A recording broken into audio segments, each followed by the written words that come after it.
ได้เพียงกอดหมอนใบเดิมที่เธอเคยนุ่นกอดทุกๆสิ่งและทุกๆอย่าง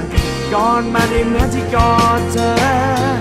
เพิ่งรู้วันนี้เมื่อเธอไม่อยู่ว่าเตียงของฉันมันกว้างแค่ไหนอ้อมกอดของฉันอยากกอดเธออีกครั้งแล้วจะพูดดังๆว่าฉันรักเธอ